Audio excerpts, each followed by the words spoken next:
Join అవుతామంటే join అవ్వమంటారు అనమాట. అలా అంటే తటస్థులు ఎవరైనా సరే సమాజంలో ఇన్ఫ్లుయెన్స్ చేసేటటువంటి వాళ్ళు లేకపోతే కనుక వేరే పార్టీలో వాళ్ళు ఉన్నా సరే వస్తామనే వాళ్ళతో కాంటాక్ట్ చేయమని 14 మందితో కమిటీ వేశారు.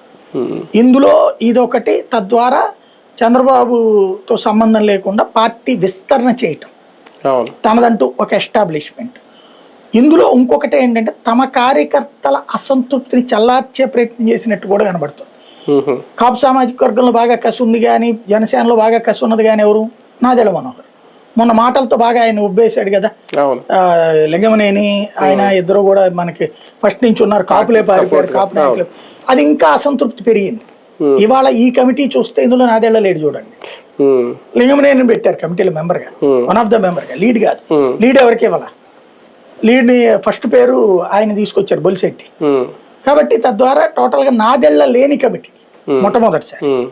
ఆ ఆస్పెక్ట్లో కూడా ఒక సంకేతం, నేను ఇదిగో మీ అందరి యొక్క ఆకాంక్షలకు అనుగుణంగా పనిచేస్తున్నానని చెప్పడం. కానీ ఈ మొక్క మన రాజమండ్రి మీటింగ్లో చెప్పారు, మీరు అబ్జర్వ్ చేస్తారు రోజు నాదెళ్ల మనోహర్ గారి గురించి మాట్లాడుతూ, మీరు ఫిర్యాదులు చేస్తారు ఏ కమిటీలో ఎవరిని ఉంచాలో ఎవరిని వేయాలో అది మా ఇష్టం, నేను చూసుకుంటాను, మీకు నచ్చిన వాళ్ళే కమిటీలో ఉండరు, ఎవరిని వేయాలనేది నా డెసిషన్ అని చాలా క్లియర్గా చెప్పారు ఆయన. ఇది చూసిన తర్వాత నాకు నేను అదే అనిపించింది, అప్పుడు చెప్పారు కదా ఇప్పుడు చేశారు అయితే అనుకున్నాను. అంటే అది అట్లా చెప్పినప్పుడు ఏమన్నా సంకేతం వెళ్ళింది? నాదే